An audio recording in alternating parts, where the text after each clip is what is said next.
Bravo, bravo à elle. Un grand merci.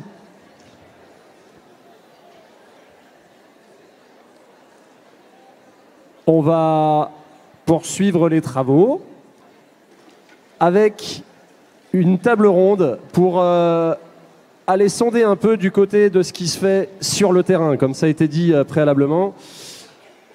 Des pratiques au service des parentalités, comment on conjugue protection de l'enfant et promotion de la famille. Pour aborder cette question-là, donc sous l'angle empirique, Mohamed Lousni, Marie-Pierre Maléco, Agnès Bellarda, Magali Alix, Cécile Delhomme, accompagnés de Mélanie, Léa et Emmanuel. Merci de les accueillir.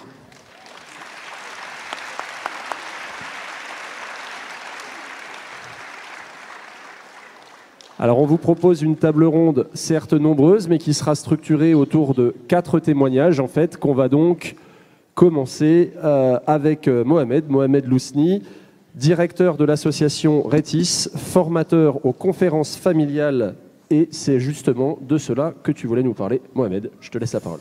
Merci. Alors, le temps. Je ne vous cacherai pas que je suis un peu ému d'être là devant vous parce que la dernière fois que je suis venu au CNAIMO, c'était en 2011, il y a 13 ans. Donc je pense que Cécile, tu es pour quelque chose si aujourd'hui. Je suis ravi d'être là. On m'a demandé donc de vous amener un peu dans le monde des conférences du groupe familial. Alors un monde où, par exemple, on a une petite Sarah de 6 ans qui vit avec sa maman. Elle a perdu son papa et sa mamie.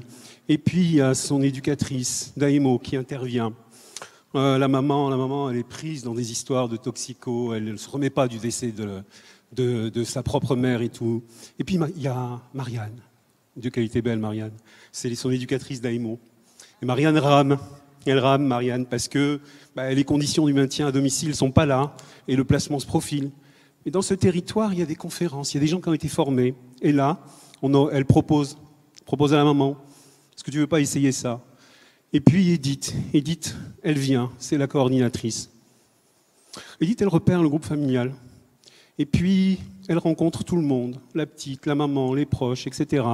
Et elle découvre que cette mamie avait un copain qui est plus en lien avec la maman, elle ne s'entend pas. Alors elle propose de l'inviter. Puis la maman dit non, moi je ne l'aime pas. Et Edith lui dit mais tu as raison. Sauf que cet outil ne veut pas ça. Cet outil, c'est toutes les personnes pour qui cet enfant compte, sur qui il peut compter. Elle l'invite. Ils font cette conférence. Et la petite a terminé, c'est cet homme-là qui est devenu tiers digne de confiance. Cette histoire est vraie. Alors, moi on m'a demandé un plan. Alors, c'est moi qui dois... Oui, c'est ça, vert, rouge. Voilà, c'est vert. Bon, écoutez, je vais vous faire on m'a dit 10 minutes, pas une de plus, pas une de moins. Alors, un petit voyage en 8 points. Les conférences du groupe familial, c'est le cadeau des Maoris au reste du monde. Tout démarre, années 80, en Nouvelle-Zélande. Les Maoris, c'est 15% de la population, mais c'est 35% des enfants pris en charge, des familles suivies. À un moment donné, on leur a demandé d'évaluer l'aide qu'on leur apportait. Et là, ils ont dit, écoutez, c'est pas possible, ça marche pas comme ça chez nous. Chez nous, les décisions, c'est pas la petite PME, papa, maman et l'enfant, c'est la communauté, la famille élargie. Et c'est comme ça qu'il y a eu une rencontre heureuse entre des traditions et puis des gens, des travailleurs sociaux intelligents, pertinents, qui étaient un peu dans la justice restaurative et qui ont inventé un modèle où en fait, on passe de l'aide directe à aider les gens à s'aider et en repensant la famille comme étant tous les membres qui se définissent comme étant membres de cette famille-là. Alors, c'est quoi En fait, c'est très simple. Bon, on parle souvent de conférences familiales en France, mais family group conférence, c'est la réunion du groupe familial. C'est-à-dire que c'est une réunion qui rassemble tous les membres de la famille avec des personnes qui peuvent aider au plan. Et donc, c'est un processus qui est dirigé par la famille avec le soutien des professionnels. Donc, c'est vraiment une approche qui implique le réseau de la famille. Il y a une vraie controverse parce que c'est né dans les années 80. En 89, c'est rentré dans la loi en Nouvelle-Zélande, en Australie, etc. C'est devenu un droit. On ne peut pas rentrer dans le système sans qu'on nous propose une conférence du groupe familial. Alors chez nous, on dit, non, on ne peut pas tous les réunir, on ne va pas pouvoir assurer la sécurité, ils ne vont pas prendre de bonnes décisions, on n'aura pas le contrôle. Peut-être qu'ils ne seront même pas capables. Et puis, il y en a d'autres qui disent, mais qui est le mieux placé pour prendre des décisions? Qui connaît le mieux l'enfant? Est-ce que nous, on connaît toutes les ressources qu'il y a autour? Et au fond, est-ce que les solutions qui viennent des personnes ne sont-elles pas celles qui marchent le mieux? Donc, à chacun, pour moi, c'est clair. Et là, ce qui est intéressant, c'est qu'en fait, on est sur un autre paradigme. On est sur celui de la décision. Et donc là, c'est des décisions qui sont prises par les proches avec le soutien des professionnels. Et donc, on a une espèce de continuum qui va des décisions prises par les membres de la famille jusqu'aux décisions prises par les professionnels, du style visite en présence d'un tiers, etc. Et vous êtes au milieu, vous. Et aujourd'hui, notamment dans le Nord, il y a des conférences du groupe familial, mais aussi on a tenté depuis 2022 des conférences immédiates, c'est-à-dire où on a pris, mais j'en parlerai pas, mais si je peux vous donner un peu, si je peux aiguiser votre intérêt, c'est un processus là dirigé par des professionnels avec l'appui des familles. Notamment parce que premier cercle, les parents, deuxième, les proches, troisième, les services. Et souvent, quand il y a des OPP, etc. et tout, un bébé, il va aller tout de suite à la pouponnière pour passer 6 mois, voire 10 mois avant de retourner chez mamie. Et nous, on s'est dit, mais pourquoi est-ce que le premier secours est le dernier recours? Et c'est comme ça qu'on a lancé ça, et d'octobre 2022, octobre 2023, 30 conférences ont été faites immédiates, OPP, accueil 72 heures, etc. 28 gamins sont restés dans l'entourage, 2 ont été placés, des placements acceptés. Alors, c'est un processus, les conférences. On parle d'aiguillage, c'est-à-dire ce n'est jamais prescrit. C'est si la famille veut bien, avec des conditions, un réseau, accord, réseau, coordinateur indépendant, etc. Donc, on parle d'aiguillage. On oriente vers un dispositif. Là où nous, on a monté ça, il y a un dispositif qui est fait avec des coordinateurs, etc., des responsables. Ce sont des coordinateurs qui ont 2 casquettes, qui sont travailleurs sociaux dans un service d'AMO et puis coordinateurs par ailleurs. Et là, si l'orientation est validée, on rentre dans le processus en 3 étapes. Une préparation de 8 semaines qui conduit, où il s'agit de repérer le groupe familial, de faire les invitations, etc. Je passe à une réunion. Là, c'est intéressant parce que cette réunion, elle est en 3 temps. Il y a un premier temps, c'est le partage d'informations, le groupe familial, le travailleur social, des experts qui sont invités, etc.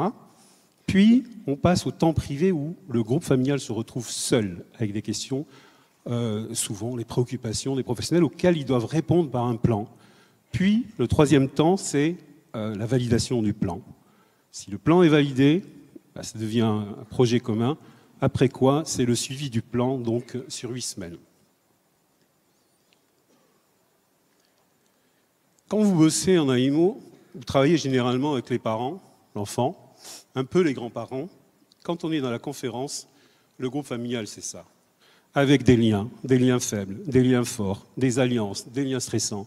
Tout de suite, on a élargi le cercle, on n'est plus du tout sur le même périmètre. Et c'est assez étonnant parce que vous pouvez avoir une mesure d'AMO où on suit une situation puis qui passe dans une conférence et la coordinatrice, elle va révéler des gens qui étaient cachés à la vue de tous, dont les parents ne parlaient pas et qui sont pourtant présents dans la vie de l'enfant. Donc ça, je passe. Parce que là, je suis à combien ? 3 minutes. Là, il y a beaucoup d'approches. Les entretiens familiaux, la clinique de la concertation chez nos amis belges, etc. Je ne connais pas une approche où un groupe familial se retrouve sur un temps privé, seul, pour discuter des préoccupations, des services, des leurs, et réfléchir à des solutions pour la sécurité et le bien-être de l'enfant. Je ne connais pas de pratique où on laisse les gens comme ça. Je ne connais pas de pratique où, pour l'enfant, systématiquement, on pense sa participation, notamment avec une personne soutien, c'est-à-dire une personne repérée dans l'entourage de l'enfant qui va être là pour le soutenir sur le plan émotionnel, veiller à ce qu'il puisse dire ce qui est important pour lui, s'assurer que pendant la réunion, ça se passe bien, etc., etc.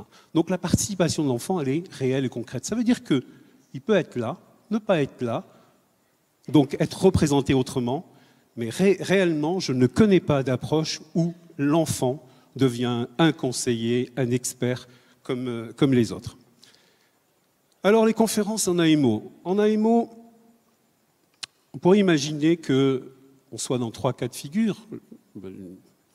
L'AMO, c'est chaque fois qu'il est possible, un enfant doit être maintenu dans son milieu actuel. On pourrait dire que la première option, c'est une autre manière de mobiliser des ressources autour pour le maintien. On pourrait imaginer aussi que ce soit un outil pour rechercher une solution dans l'environnement familial. La loi Taquet. Ok, il ne peut pas rester à la maison. Est-ce qu'on peut voir quelles sont les possibilités d'accueil? On peut aussi chercher une solution, un lien stable. Pour l'enfant, un lieu stable. Un lieu stable, mais ça peut être un accueil. Moi, j'ai eu des conférences qui ont terminé avec un plan pour un accueil en établissement ou en famille d'accueil pour un enfant. Alors, les liens des conférences familiales, et là je vais mettre le turbo, avec le CNAIMO, c'est un peu comme quand Harry rencontre Sally. En 2007, assise à La Rochelle, il y a eu une présentation des conférences. 2 tiers des personnes sont sorties. 2011, Lyon, un atelier. Vous savez, à l'époque, il y avait des ateliers, c'est-à-dire que vous présentiez, il y avait 2 passages. Donc là, les gens sont restés. 2024, jouer les tours dans cette salle.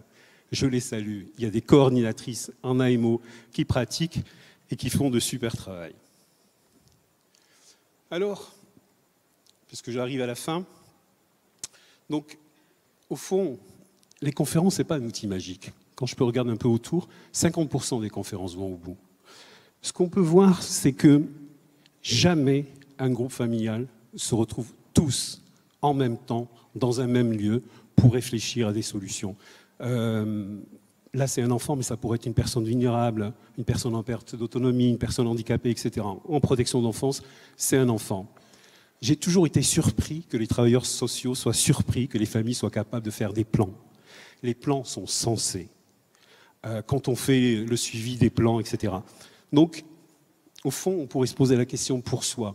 Quand je suis dans la panade, sur qui je peux compter? Je vais demander de l'aide à mon employeur, aux services sociaux, à des proches. Je crois que c'est ça, c'est que ce que les conférences, les groupes familiales, c'est un truc très simple, c'est lier l'entraide et l'aide. Merci. Merci beaucoup, Mohamed.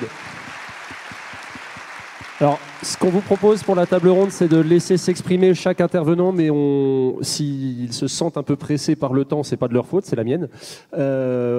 C'est pour laisser un large temps aux échanges après. Donc voilà, on passe les uns après les autres et on échangera après. Je vais passer la parole à Cécile Delhomme. Tu interviens au titre de la sauvegarde 37 pour nous parler du projet de la maison parents-enfants. On t'écoute.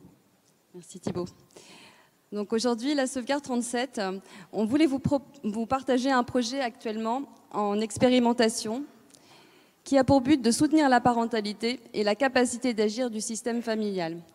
C'est-à-dire, comme nous vous l'affirmons, je vais y arriver, aider les familles à refaire famille, aider les parents à redevenir parents pour l'avenir des enfants. J'avance, pardon. Ça marche, super. Alors, pourquoi cette maison? Pour répondre à quel besoin? Petite précision, la sauvegarde 37, elle porte l'ambition conjointe et indissociable de protection de l'enfance et de promotion des familles. Elle affirme 2 principes fondamentaux pour ses actions. Qu'agir pour l'enfance nécessite de soutenir, d'accompagner l'ensemble de la famille, parents et enfants, et que favoriser les changements familiaux pour les enfants en danger, maltraités et leurs parents en difficulté évite les séparations, les placements et permet le maintien durable de l'enfant dans son milieu de vie. Néanmoins, ce qu'on a constaté dans les pratiques, c'est que pour les familles les plus précaires, les plus isolées, celles qui sont exclues, nos accompagnements n'étaient pas suffisants ou pas adaptés. Ces familles, elles ont besoin de supports accessibles, concrets, reposant sur le faire avec, le faire faire, mobiliser leurs compétences, leurs ressources, retrouver du pouvoir d'agir pour organiser la vie familiale. En fait, concrètement, ce qu'on s'apercevait, c'est que pour ces familles, les outils de l'entretien individuel, du suivi individuel, ne sont pas efficients ou suffisamment efficients. Il fallait donc trouver d'autres moyens de mobiliser les capacités et les possibilités de la famille pour que ses membres puissent garantir la satisfaction des besoins fondamentaux de l'enfant et assurer à chacun des conditions de vie satisfaisantes.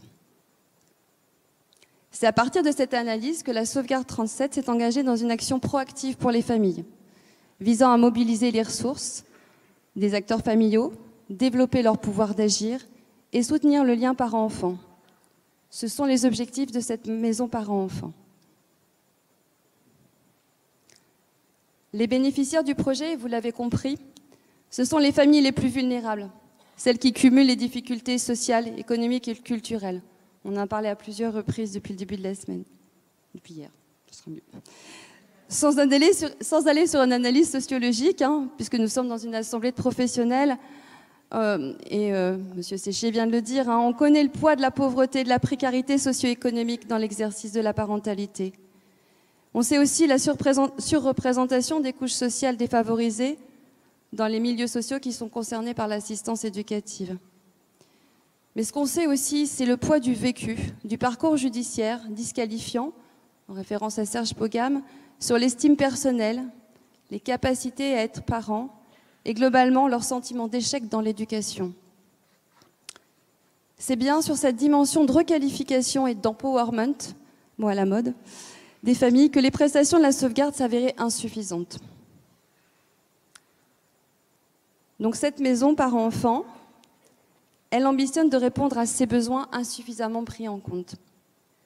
Une action proactive, on l'a expliqué tout à l'heure, au bénéfice des familles vulnérables, permettant 3 finalités: mobiliser les ressources, les compétences du système pour résoudre les difficultés et provoquer les changements familiaux nécessaires au bien vivre ensemble, développer le pouvoir d'agir, l'estime de soi, en retissant du lien social, en particulier pour les parents les plus fragilisés,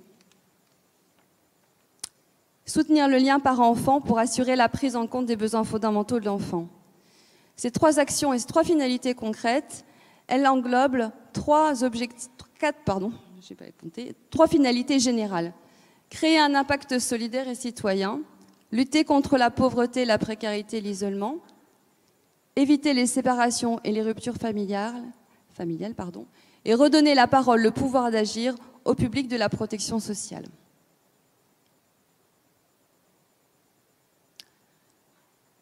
Cependant, la question était comment financer ce projet à l'heure de la rationalisation des moyens et du fléchage des financements sur les seules actions incompressibles de la protection des mineurs. C'est dans ce contexte que la sauvegarde a fait le choix de rechercher des dons, des subventions, des mécénats en numéraire ou en compétences, en allant rechercher, expliquer, essayer de convaincre les différents acteurs de la société civile. Alors pourquoi ? Bien sûr, notre première intention, c'était bien sûr de réussir à financer notre projet. Mais plus largement, notre volonté, c'était aussi, et en particulier, de sensibiliser et d'impliquer les acteurs sociaux, économiques, l'ensemble de notre environnement, pour convaincre les différents acteurs de la société, aux enjeux de l'enfance et aux questions de parentalité difficiles en fonction des aléas de la vie. Pour nous, rassembler ces acteurs, c'est un enjeu de société, pour assurer la solidarité et construire la société de demain. Alors, construire ce partenariat a été long, il a commencé même avant le Covid. Et le département d'Indre-et-Loire nous a en premier suivi sur la partie d'investissement. Et c'est à partir de ce premier soutien que plusieurs entreprises et sociétés, fondations, nous ont rejoints dans un vrai projet de changement social. Enfin, peut-être ce qu'on peut ajouter sur cette question des financements, c'est que ce qu'on a constaté, c'est que ces actions, elles ont permis de donner de la visibilité, en partie, à la protection de l'enfance sur notre territoire. Et on sait qu'elle est très peu ou très mal connue.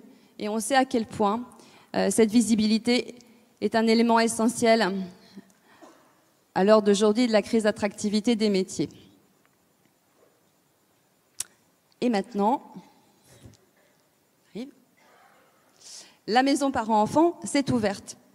alors de manière expérimentale et partielle, en lien avec les moyens dont nous disposons. Concrètement, ce que nous propose cette maison, c'est des actions de 3 types. Actions pour les familles, actions pour les parents, actions pour les enfants, et pour chacune de ces actions, des activités avec des finalités. Actions pour les familles, vous le voyez, ce sont des activités cuisine, numérique, manuelles, artistiques, qui permettent de faire ensemble, de faire avec. Et dans quel but? Il s'agit de reconstruire, améliorer les liens parents-enfants, les relations familiales, la place et le rôle de chacun.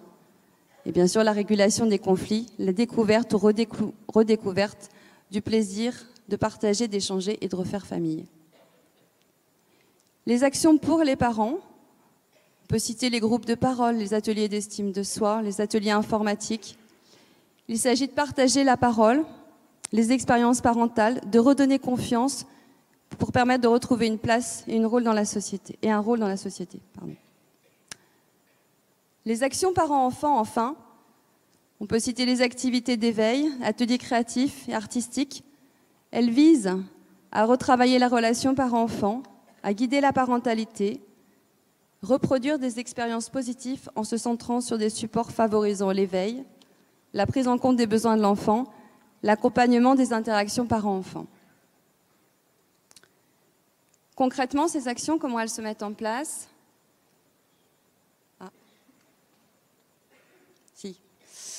Donc le fonctionnement, une équipe pluriprofessionnelle dédiée avec le souhait et l'existence de salariés de structures milieu ouvert hébergement pour croiser les savoirs et les compétences.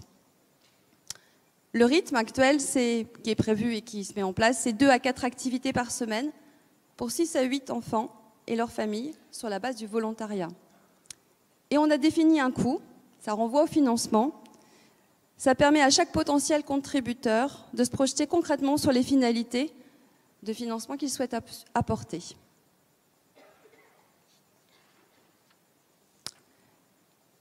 Et on a voulu vous mettre en avant nos premiers financeurs et partenaires que vous avez sur la slide. Et quelques photos de la maison parents-enfants. Et en termes de conclusion, ce qu'on voulait souligner, c'est que ces modalités d'accompagnement, elles changent la posture et le positionnement professionnel des travailleurs sociaux qui interviennent, qui sont plus seulement experts, mais facilitateurs pour l'émergence des capabilities. Ils n'interviennent plus pour réparer des situations individuelles, mais pour soutenir un collectif dans l'émergence de solutions. Ils ne sont pas dans le conseil, en situation d'entretien, mais dans le faire avec, l'aller vers. Autant d'évolutions qui rejoignent les attendus du secteur, du côté de la reconnaissance, de la participation des personnes accompagnées, de leur inclusion et de leur développement social. Peut-être les premiers pas vers une coéducation, Monsieur Séché, vous nous direz. Et enfin, juste préciser que c'est une nouvelle façon de concevoir le travail social, peut-être. Non plus en termes de réparation, mais peut-être comme un travail de tissage de liens sociaux, dans des enjeux de cohésion pour favoriser le faire société et les liens sociaux sur un territoire. Et peut-être un lien à faire avec les préconisations du livre blanc. Voilà pour la maison par enfants. Merci Cécile. On va désormais passer la parole à Marie-Pierre Maléco, qui est éducatrice spécialisée et qui va nous parler du service d'accompagnement éducatif à la parentalité du Loiret. Il s'avère que Marie-Pierre est accompagnée de Mélanie, qui est maman d'Alexandre.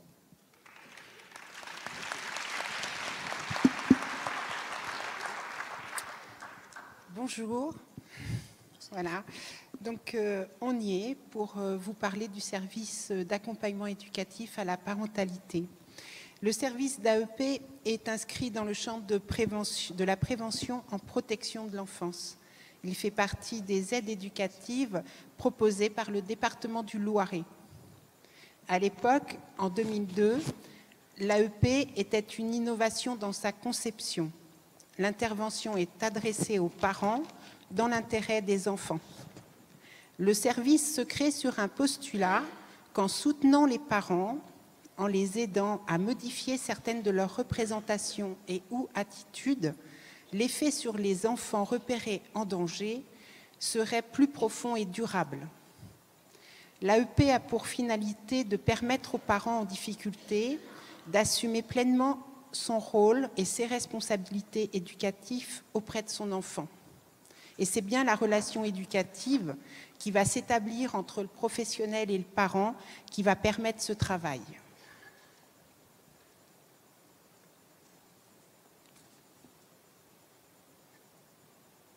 L'AEP est accessible à toute personne exerçant une fonction parentale.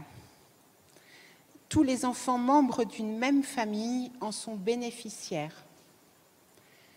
Dans une famille où, du coup, il suffit qu'il y ait un mineur pour qu'on s'occupe aussi, enfin, s'il y a nécessité voilà, d'un enfant majeur. Actuellement, 2 procédures d'accueil sont proposées. Le parent peut signer un contrat d'AEP directement avec le département du Loiret, qui nous l'oriente ensuite, ou le parent lui-même peut solliciter directement le service et signer un contrat d'AEP en accès direct.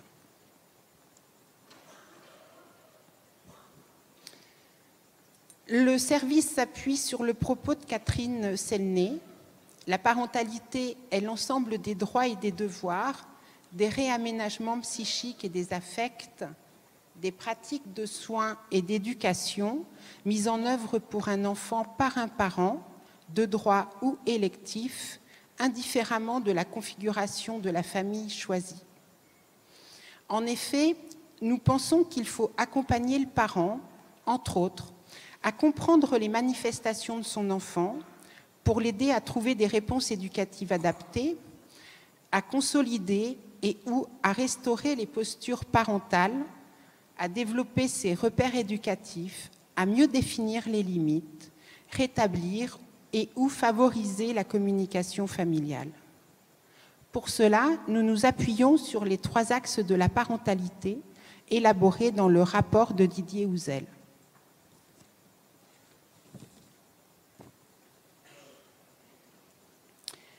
L'axe de l'exercice de la parentalité concerne les droits et les devoirs des parents qui reposent sur l'autorité parentale, la légitimité et les responsabilités de chaque parent.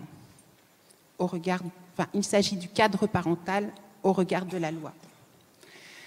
L'axe de la pratique, il accueille le récit entre l'ici et le maintenant, les réponses éducatives au regard des besoins de l'enfant tels qu'il les imagine. L'axe de l'expérience concerne l'être parent, c'est-à-dire que pendant les entretiens, nous allons aider le parent à prendre conscience de qui il est par rapport à d'où il vient. Nous allons interroger leurs références éducatives, leurs modèles parentaux, le projet familial, le désir d'enfant et sur l'enfant. Tout au long de l'intervention, nous allons nous appuyer sur ces 3 axes de la parentalité pour mieux comprendre le fonctionnement de la famille et avoir une idée plus précise de la problématique familiale. Ils sont interdépendants et en interaction. Les entretiens éducatifs doivent permettre aux parents de mettre en mouvement la pensée de celui-ci. Le fait qu'il entende ses positionnements, ses ressentis, lui donner accès à tout ça, c'est le faire penser, lui faire prendre conscience, et à partir de là, il va pouvoir penser d'autres positionnements, les essayer et les modifier.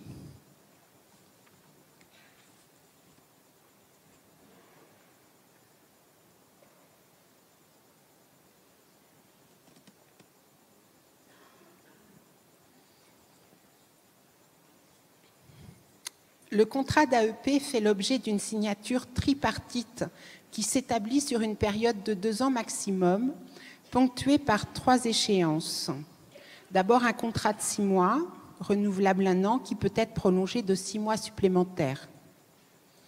Chaque échéance se conclut par un rapport destiné au service du département. Il est systématiquement lu aux parents avant d'être envoyé. Nous travaillons dans l'idée que nous sommes là temporairement. Au cours de l'AEP, des mesures d'AED peuvent venir compléter le travail en cours. Pour mener à bien l'accompagnement, un travailleur social référent est nommé auprès de la famille.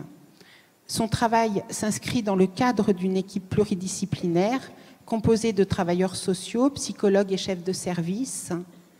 En plus des réunions pluridisciplinaires, le travailleur social et le psychologue se rencontrent régulièrement pour penser la problématique, l'accompagnement et la mise en œuvre de l'intervention.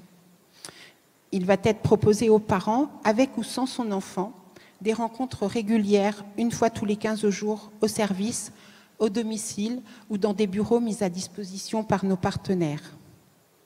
En plus de ces entretiens éducatifs, il peut être proposé des temps partagés à la famille comme autre support à la relation.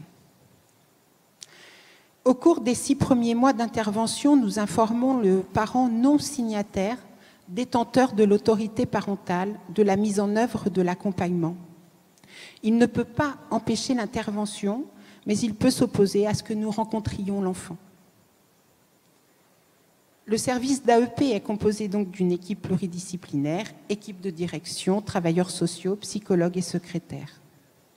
Enfin, l'AEP est un outil qui permet de soutenir, d'aider à la prise de recul, de conscience des enjeux relationnels.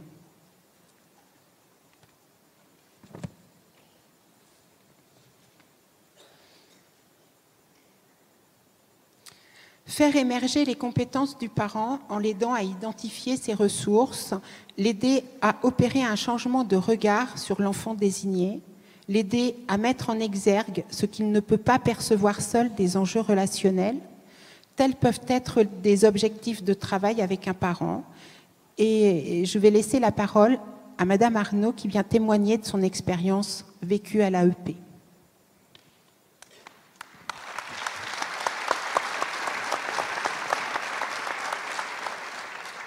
Bonjour à tous. Donc, je suis Madame Arnaud, maman d'Alexandre qui a maintenant 19 ans.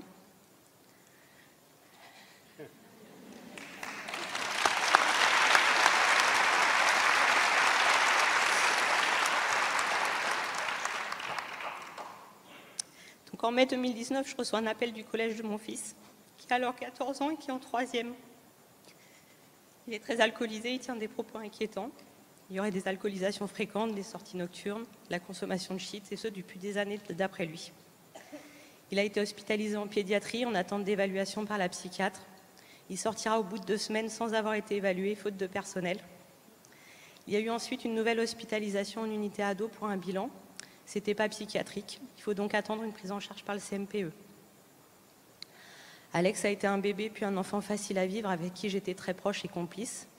Même si depuis quelques mois nous étions parfois en désaccord, l'appel du collège et tout ce qui a suivi a été un choc énorme pour moi. J'ai été complètement désemparée et impuissante face à cette situation. J'ai demandé de l'aide et fait énormément de démarches. J'ai eu affaire à près d'une vingtaine d'interlocuteurs différents pendant les mois qui ont suivi. Des psychologues et psychiatres, que ce soit à l'hôpital, au CMP, au lycée, des infirmiers psychiatriques du CMP, des éducatrices à la maison des ados, la maison du département, un groupe de parole, également des assistantes sociales, les CPE du lycée et de l'internat, la police, la gendarmerie, la PJJ, la CRIP, l'association Espace de Montargis, pendant environ 1 an et demi, sans qu'aucune piste ou solution ne soit proposée. La situation avec Alex était très tendue, je me sentais complètement désarmée face à un adolescent qui n'allait pas bien, et personne n'était disponible ou compétent pour nous aider. En octobre 2020, j'arrive à l'AEP, envoyée par une éducatrice du département qui ne sait pas trop quoi me proposer d'autre. J'avoue qu'à ce moment, je suis complètement épuisée des démarches, de raconter encore une fois notre histoire. Madame Maléco m'a présenté le dispositif de l'AEP et son fonctionnement. Ce qui m'a particulièrement interpellée et motivée, ça a été le fait d'avoir un suivi régulier et toujours avec la même personne pour 6 mois. Nous avons bénéficié du dispositif pendant 2 ans, donc les 6 mois, l'année renouvelable et puis les 6 mois de prolongation exceptionnelle. Au cours de ces rendez-vous, le travail était centré essentiellement sur moi en tant que parent. L'AEP m'a aidé à me remettre en question dans ma relation avec Alex et à prendre conscience de la mère que j'étais. Les entretiens m'ont permis de réfléchir en faisant des liens avec mon histoire personnelle pour comprendre par moi-même mon fonctionnement. De fait, les entretiens n'ont pas toujours été faciles dans les remises en cause que cela m'a imposé. Les temps entre les entretiens sont nécessaires pour pouvoir digérer et avancer. C'est comme ça que j'ai pu modifier ma façon d'interagir avec Alex. À ce jour, Alex n'habite plus à la maison, il vit chez mes parents à Tarbes. C'est sa décision et je suis d'accord avec lui car je le sais protéger. Pour autant, je ne lâche rien du côté de mes responsabilités parentales vis-à-vis de lui. Aujourd'hui, il a repris ses études et il est en train de passer son permis. On avance petit à petit, je maintiens le lien pour deux. Excusez-moi. En attendant qu'il continue de grandir pour retrouver une relation sereine entre nous. Madame Maléco m'avait dit au premier entretien qu'elle croyait en son travail et en ce qu'elle faisait. Si je suis venue aujourd'hui, c'est parce que moi aussi j'y crois et que je tenais à venir partager mon expérience avec vous.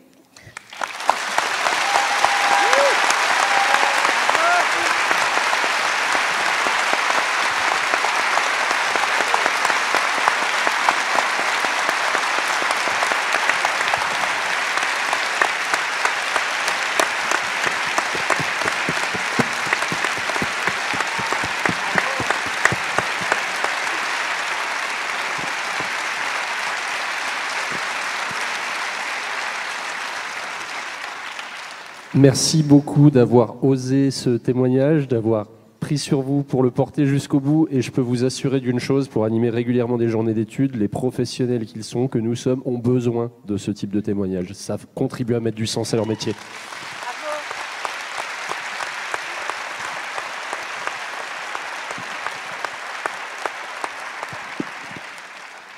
On va donc passer au dernier témoignage qui se fait... Pardon ? Ah, c'est pas fini, pardon, il reste un mot.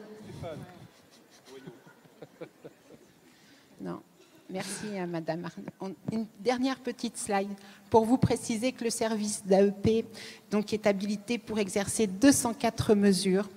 Sur l'année 2023, 327 familles ont pu bénéficier de l'AEP. 523 enfants ont été concernés par la démarche de leurs parents. Ben voilà, vous avez compris que le service d'AEP est un service départemental. Il dispose de 4 sites pour recevoir les familles. Un site à Pithiviers, Gien, Montargis et Semois près d'Orléans. C'est là où est installé le siège du service.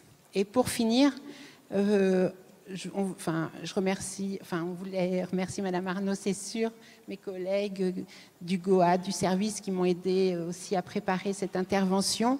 Et on voulait aussi remercier Bernadette Després, donc la maman de Tom Tom et Nana, qui nous a offert les illustrations que vous avez pu voir. Et à l'occasion, elle nous les a offertes chaleureusement à l'occasion de la création du livret d'accueil pour les enfants du service. Voilà.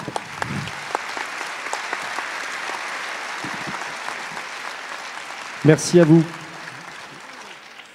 Et donc, la dernière intervention se fait à 4 voix entre Magali Alix du service d'intervention éducative en milieu ouvert de la Sauvegarde 37, Agnès Bellarda du service d'accueil de jour jeunes, enfants et parents, et 2 tiers dignes de confiance, Léa et Emmanuel, qu'on remercie également pour leur présence.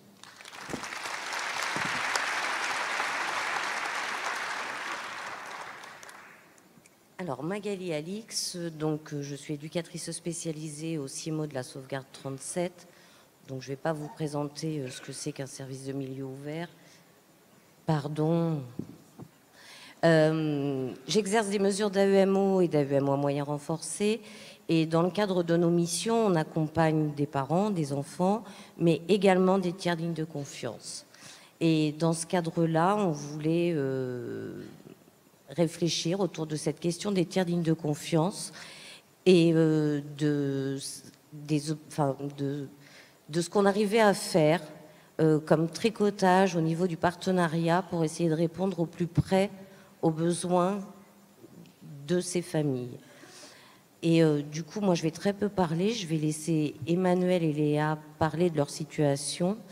Et puis Agnès présenter le SAGEP avec qui, justement, on a tricoté un partenariat spécifique pour répondre aux besoins de la nièce d'Emmanuel et Léa qu'ils accueillent depuis presque 7 ans maintenant.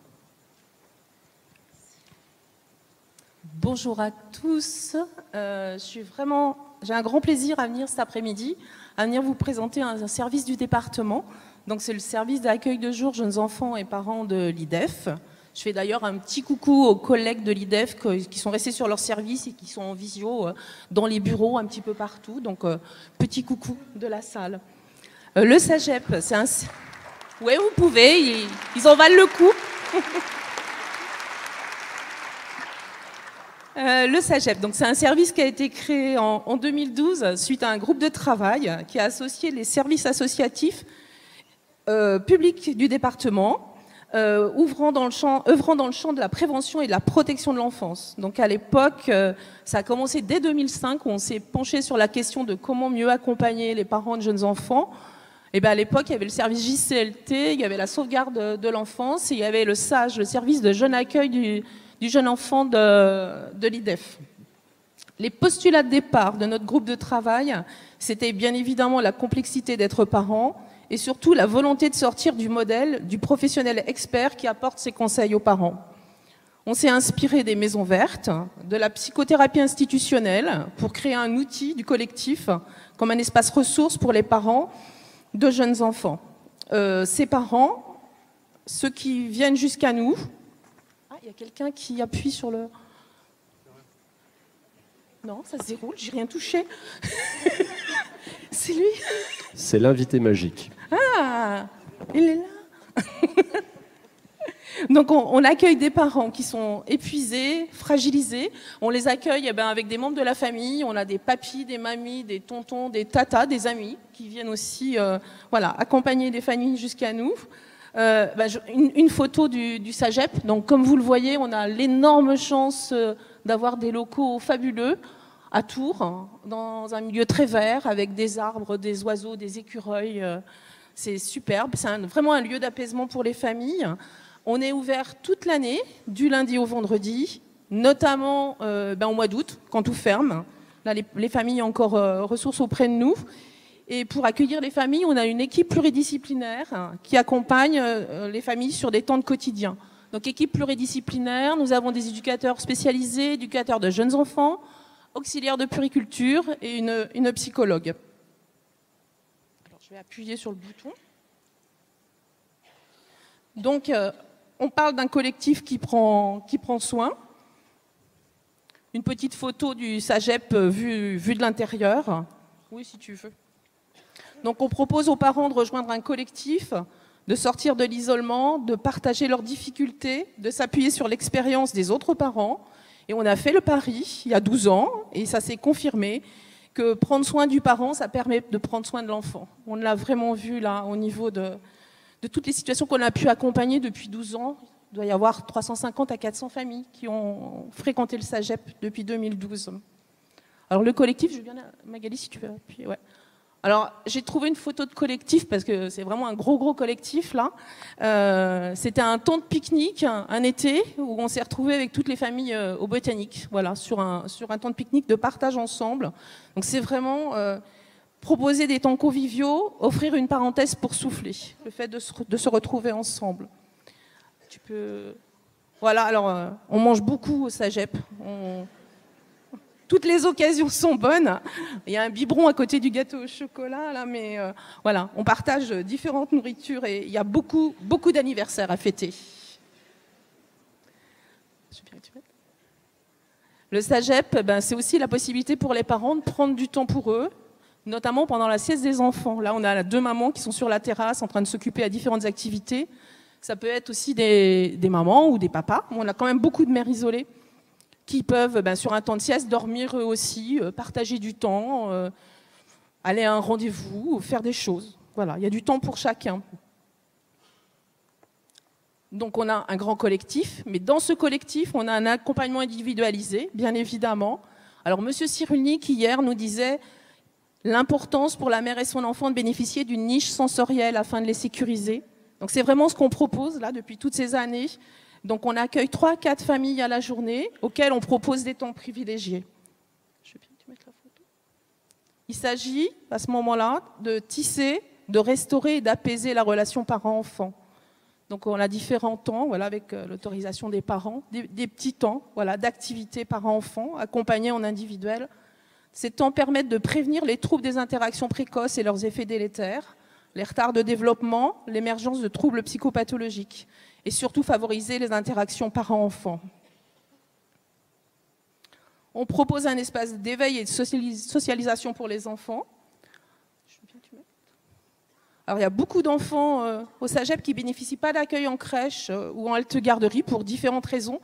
On a aussi beaucoup d'enfants qui sont scolarisés, mais que sur des temps très très courts, hein, du fait de leurs troubles. Donc là, le SAGEP vient faire la petite passerelle. Là, on a une maman, voilà, qui prend du temps avec sa fille.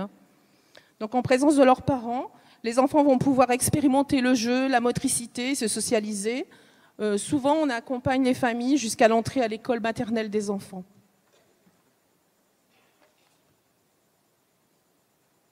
Et pour finir, alors ça sert à quoi tout ça depuis 12 ans? Donc on a vraiment mesuré les effets et les partenaires, les collègues, les services de milieu ouvert, les services de prévention, les crèches, les écoles peuvent nous faire un retour sur ce qu'on peut mesurer auprès des enfants. On a une atténuation des troubles du comportement, une instauration, une reprise d'un rythme global et une évolution sur le plan du développement psychomoteur. Pour les parents, tout au long de ces années, on a vraiment observé une remobilisation des compétences parentales, capacités parentales, j'ai mis compétences. On a vu des parents qui sont sortis de leur isolement social, qui ont réussi à tisser d'autres relations, et on a vu des parents repartir vers des projets personnels ou familiales. On a une maman qui est repartie vers un cursus à l'ITS pour devenir monitrice éducatrice, par exemple. Du côté des interactions, parents-enfants, on a un apaisement des tensions, et on a surtout, bien évidemment, le fait de retrouver le plaisir à être et à faire ensemble. Voilà, je vous remercie.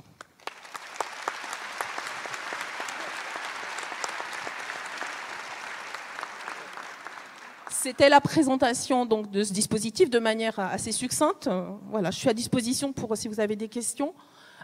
Pour faire introduction auprès de cette situation particulière qui nous a amenés à travailler tous ensemble en équipe. En mars 2018, on a accueilli une petite fille de 19 mois et ses parents, une demi-journée par semaine pendant 3 ans pour le papa. C'est une petite fille qui était accueillie dans le cadre d'un tiers digne de confiance, donc chez Léa et Emmanuel, qui sont avec nous. Le pourquoi on nous a... Les services de milieu ouvert, c'était la MJE à l'époque, nous avait adressé cette famille. On avait... du coup, d'un tonton et une tata démunis pour faire lien avec les parents qui avaient des fluctuations importantes au niveau de leur état de santé psychologique. Et donc, il y avait une difficulté à s'inscrire dans une régularité et une continuité éducative. Il y avait besoin de tiers pour réguler les échanges et les relations intrafamiliales. Il fallait du soutien aussi pour la petite à la compréhension des liens qu'elle construisait avec ses parents, son oncle, sa tante.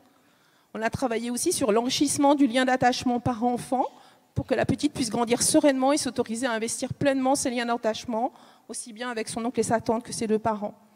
L'idée aussi, c'était de sécuriser les 2 parents quant à leur place auprès de leur petite fille. Je vais donner la parole à Léa. Merci. Bonjour à toutes et à tous. Donc, si nous sommes venus aujourd'hui, c'est pour faire un rapide résumé de la prise en charge de notre nièce pendant ces 7 ans. Donc tout a commencé en janvier 2017. Donc nous avons accueilli chez nous ce petit bébé de 2 mois qui venait d'avoir 2 mois. Donc du jour au lendemain, nous avons dû apprendre à donner le biberon, changer des couches, donner le bain, endormir un bébé puisque à l'époque nous n'avions pas d'enfant. Donc je vous laisse imaginer le stress, l'angoisse, enfin, tout ce qu'on peut imaginer dans ces cas-là. Donc pendant 2 semaines, nous sommes restés dans cette situation de flottement sans trop savoir ce qu'il allait advenir de cette petite fille. Et donc 2 semaines après, une puéricultrice de la PMI, est venue nous voir pour nous demander ce que l'on souhaitait faire, donc soit la garder dans notre foyer ou bien faire en sorte qu'elle soit prise en charge par une famille d'accueil. Donc nous avons fait le choix de la garder, ce qui était de bon ton, puisque à l'époque, en tout cas, il n'y avait pas de famille d'accueil. Voilà, on aurait dû jouer au loto aussi ce jour-là.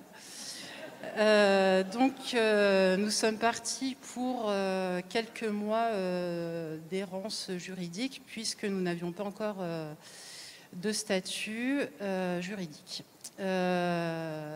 Donc pendant ces quelques mois, nous avions donc peur que ses parents puissent débarquer chez nous pour réclamer leur bébé. Nous savions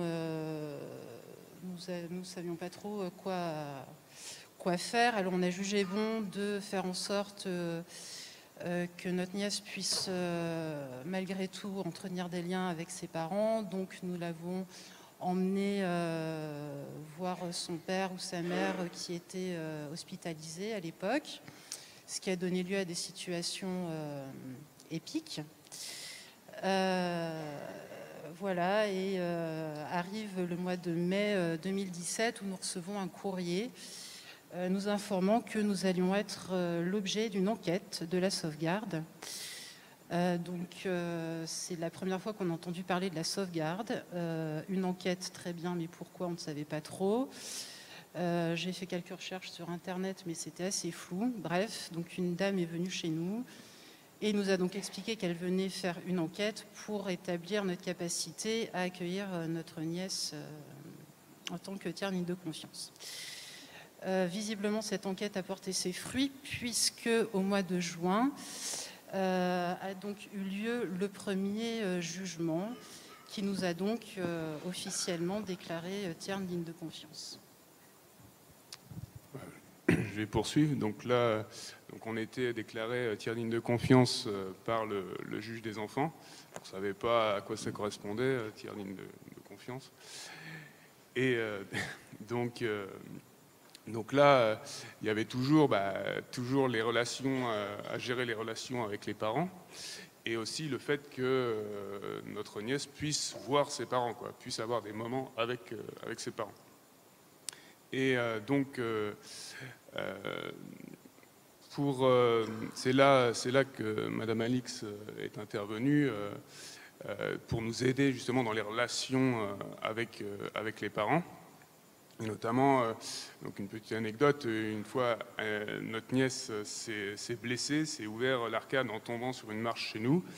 Il a fallu l'emmener à l'hôpital, mais il fallait l'autorisation des parents. On n'avait aucune délégation d'autorité parentale pour qu'elle se fasse opérer. Donc un des parents était aux Antilles, l'autre parent, il a fallu le chercher dans Tours en fait.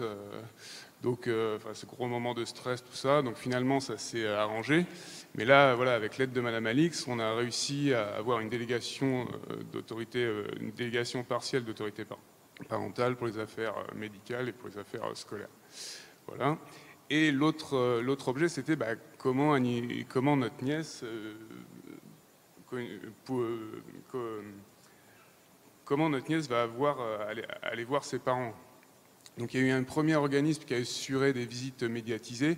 Alors cet organisme avait un fonctionnement qui protégeait son fonctionnement, c'est-à-dire que il y avait pas d'information, et c'était il y avait beaucoup de demandes, donc ce qui fait qu'elle voyait ses parents une fois, une heure toutes les 2 semaines. C'était très très très limité. Et c'est là où a été mis en place donc le partenariat avec le SAGEP. Et là, au SAGEP, en fait, notre nièce a pu bénéficier vraiment d'un temps de vie avec ses parents, et au moins avec un de ses parents, elle a pu construire une véritable relation.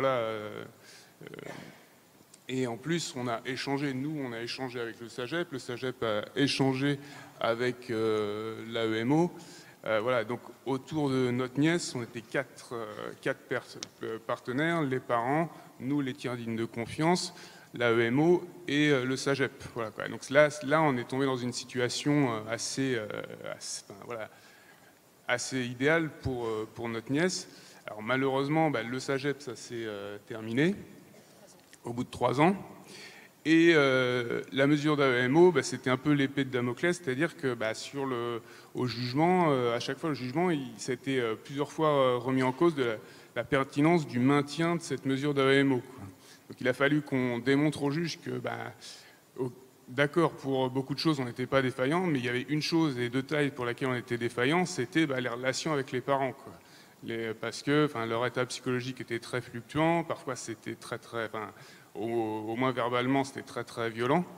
Donc voilà, donc il a fallu démontrer ça, et donc le juge a finalement accepté de maintenir cette mesure, mais c'était pas gagné d'avance. Et on se serait retrouvé en fait tout seul pour gérer cette relation avec les parents. Donc ensuite, voilà. Et donc oui, c'était vraiment un moment super, c'est ce travail d'équipe, quoi. C'est vraiment ce travail d'équipe tous ensemble. Et donc en fait, nous, sur notre situation, en fait, on a d'autres enfants, on a 2 autres enfants, et en fait, tout cet investissement pour notre nièce, bêtement, mais on passe plus de temps dans tout cet investissement pour notre nièce que pour nos autres enfants. Alors c'est normal, on l'a choisi, et puis elle fait partie de notre foyer, mais c'est quand même, voilà, c'est quelque chose qu'il faut mesurer et qu'il faut avoir à l'esprit, quoi.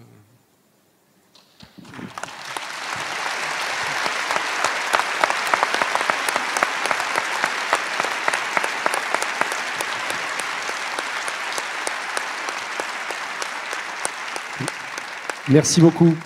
Merci pour votre témoignage. Écoutez, si vous en êtes OK, on peut prendre un temps d'échange avec la salle. Est-ce qu'on peut éclairer un peu plus les congressistes, s'il vous plaît, et voir les bras se lever. Et le cas échéant, les titulaires des 10 bras. Oui, une question devant.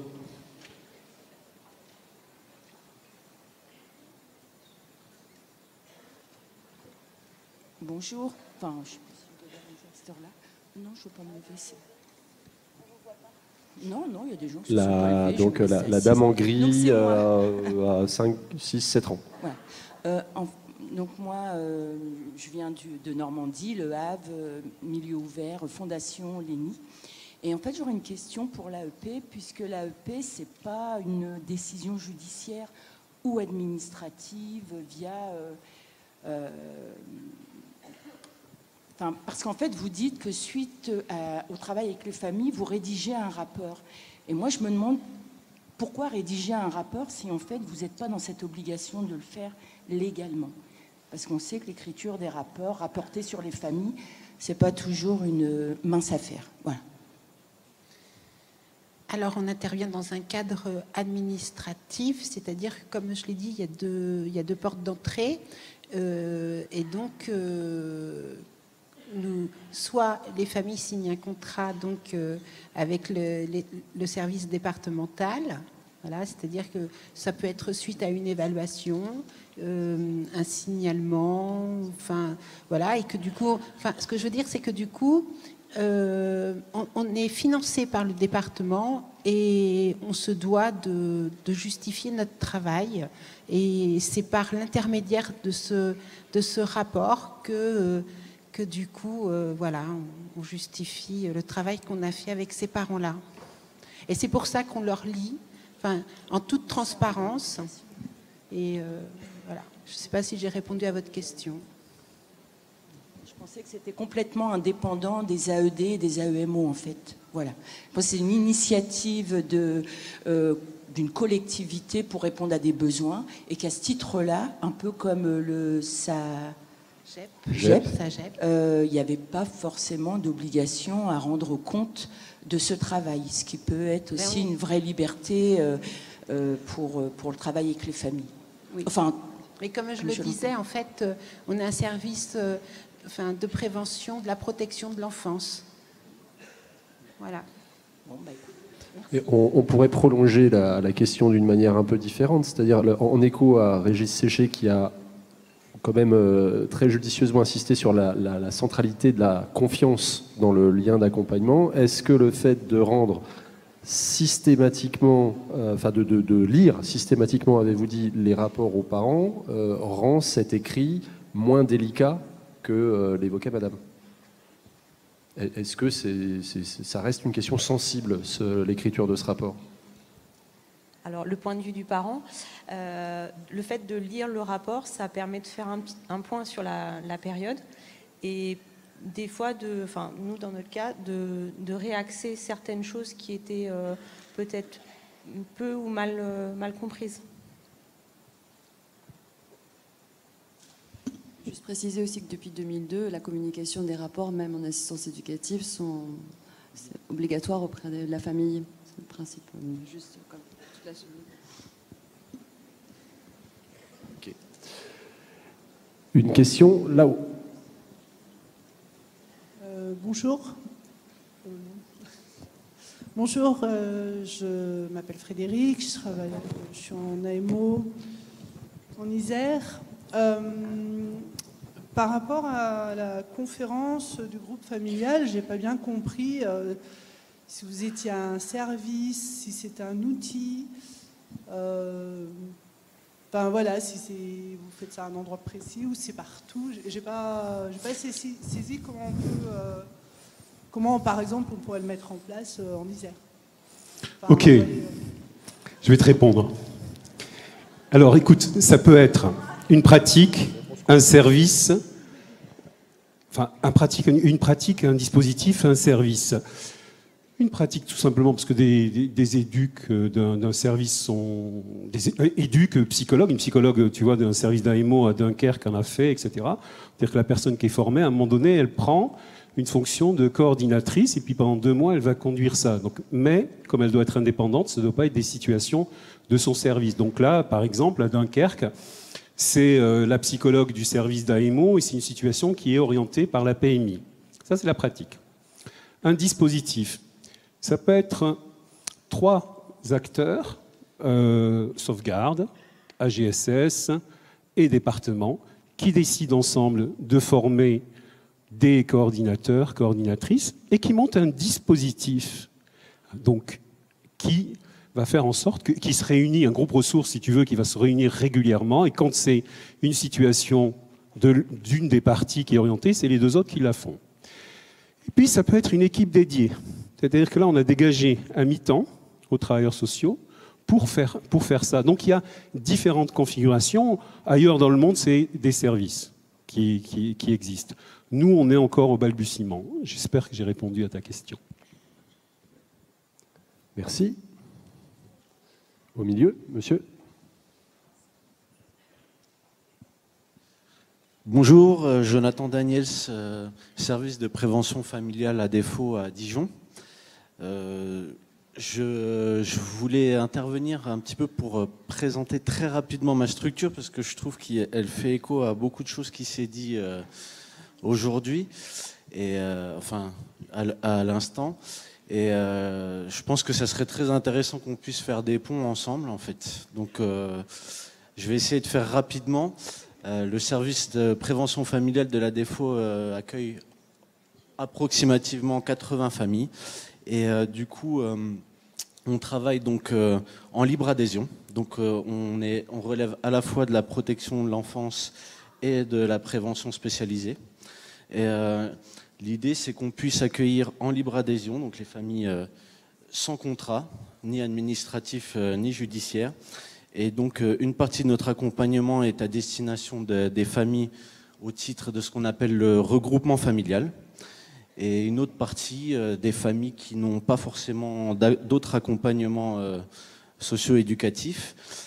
Et donc, on a 2 lieux d'accueil, un à Dijon et un à la campagne. Et dans ce lieu d'accueil, on peut réunir des familles donc sur des petits collectifs, sur des temps qui peuvent aller d'1 heure à 5 jours d'affilée, en fait. Voilà.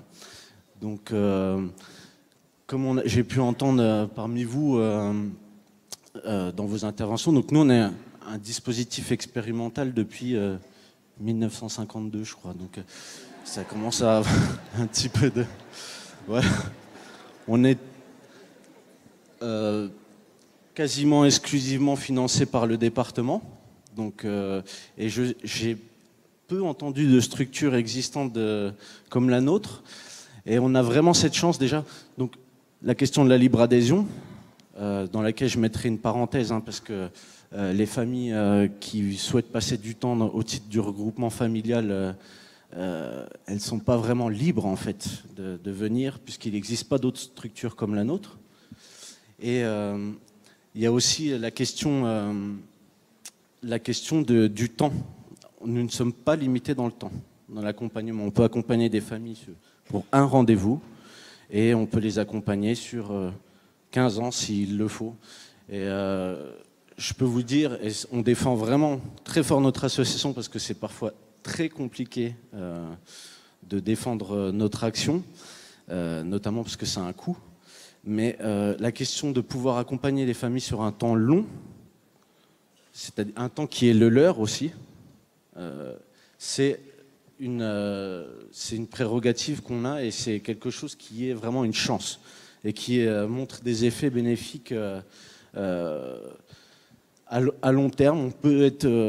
On peut avoir des ruptures d'accompagnement, c'est-à-dire que les familles, on ne les voit pas pendant 6 mois, 1 an, elles peuvent revenir. Et cette question de la libre adhésion et du temps long, c'est vraiment une chance parce que ça leur permet de voir une évolution dans la relation qu'elles peuvent avoir avec leurs enfants. Et je pense que malheureusement, beaucoup des services qui sont ici n'ont pas cette chance, ce temps long dans l'accompagnement. Et okay. Je vais laisser la... Je suis désolé, c'était un peu long. Voilà. Bon, merci pour le témoignage. En matière il y avait la question du cofinancement. C'est vrai que, vous avez dit vous être financé quasi intégralement par le CD. C'est vrai que le modèle de la maison des parents ne bénéficie pas d'un tel soutien, je crois. On peut peut-être revenir sur cette originalité du modèle économique ou... Oui, comme je l'ai expliqué, mais je peux un peu le développer, c'est qu'avec la rationalisation des moyens, est-ce qu'on connaît majoritairement tous, a priori sauf quelques-uns, forcément les départements aussi ayant des budgets qui sont très contraints, et on le sait bien, on voit bien qu'à un moment donné, les seuls financements qui restent, ils sont vraiment prioritairement sur la protection immédiate du mineur. Et aussi parce que la protection de l'enfance, on l'a assez vu, c'est une politique publique qui n'est pas la même que la politique d'accompagnement de la parentalité. Claude Martin nous en a assez parlé. Donc effectivement, l'argent public va sur la protection de l'enfant. Maintenant, et on l'a assez dit depuis 2 jours, comment on protège les enfants si à un moment donné, on n'accompagne pas les parents, alors qu'on est dans un pays où le modèle qui a été pris, c'est celui, effectivement, le modèle qui a été pris, ça n'a pas été celui de dire qu'à un moment donné, on déclarait l'abandon de l'enfant ou l'adoption possible de l'enfant quand il y avait enfance en danger. Donc, à partir de ce moment-là, on a des financements qui sont contraints. On sait par contre que pour accompagner un enfant, et ça on le porte très fort à la sauvegarde, si on ne s'occupe pas de la famille, on n'arrivera pas à faire évoluer l'enfant ou à ce qu'il reste en bonnes conditions et qu'il ne soit pas en danger. Donc à partir de ce moment-là, que font les associations? Est-ce qu'on continue de se dire c'est comme ça, on ne peut pas avancer? Ou est-ce qu'on se dit on concerne toute la société, notre environnement et les enfants? Est-ce que c'est pas... et les enfants et ces familles les plus vulnérables, ce qui peut arriver à tout le monde dans les conditions de la vie, on peut tous être en difficulté et se retrouver en tant que parents difficiles. Est-ce que ça ne concerne pas toutes les sociétés? Est-ce qu'on n'a pas un engagement, nous, en tant qu'association, à aller parler de ça? Donc rechercher des financements, rechercher du mécénat, oui, ça fait un peu ancien, ça fait peut-être il y a plus de 100 ans en arrière, mais comment on fait si on veut vraiment exercer nos missions et si on veut vraiment aider, protéger les enfants et construire la société de demain? Donc oui, mécénat. Et nous, le partenariat public-privé, ça a été très long. On n'a pas tous les financements dont on a besoin, mais ça nous permet de commencer nos actions. Très bien. Je ne sais pas si j'ai été claire, mais... Si, tout à fait. On va s'arrêter là pour les questions. Un grand merci. Ah, un petit mot encore? Oui. Bon. Allez-y. Merci. J'en ai pour 1 minute. Oui, le but aussi de notre venue ici, c'est de demander... la mise en place dans le département du 37, puisque ça n'existe pas encore, alors apparemment c'est en voie 2, mais insister sur l'importance de la création d'un service qui accompagne les tiers dignes de confiance. Merci beaucoup.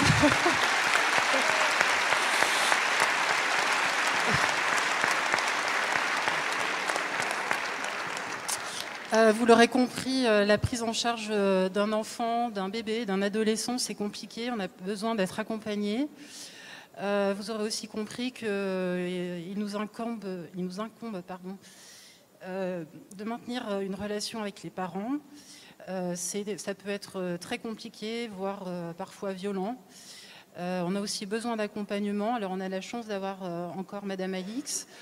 Vous l'avez compris, on a dû plaider plusieurs fois pour avoir ce soutien qui est vraiment hyper important pour nous.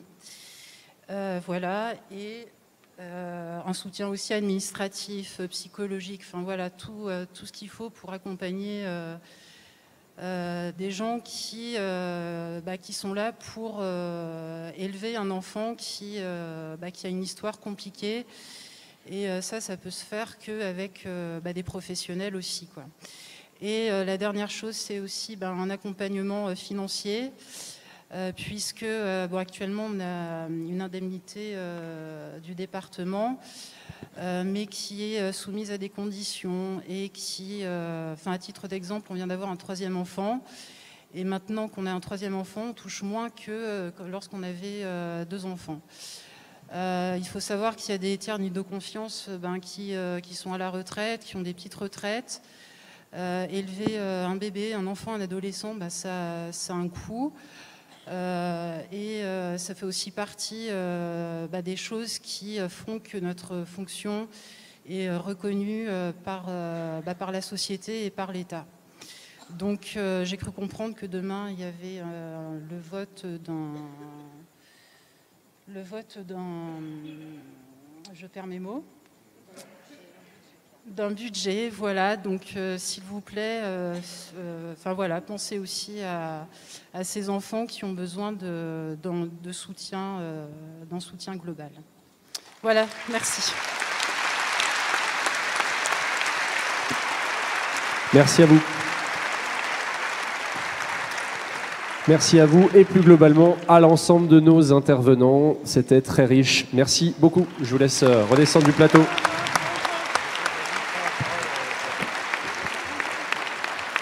Du temps pour un petit dessin, Thibaut ? Ah oui, bien sûr, pas vous. Allez, j'ai 3 petits dessins. Un premier sur la conférence familiale que j'avais déjà fait, mais que j'ai adapté à la coupe de cheveux de M. Lousny.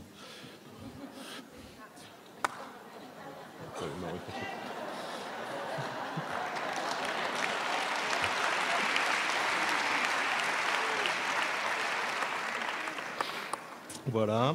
Qu'est-ce que je fais? Ensuite, un autre dessin, parce que vraiment, c'était passionnant tout ce que vous nous avez dit, mais une table ronde comme ça, c'est compliqué de faire un dessin pour chacun. Mais quand même, sur cette idée qu'il faut changer de paradigme, et avec l'exemple de l'AEP.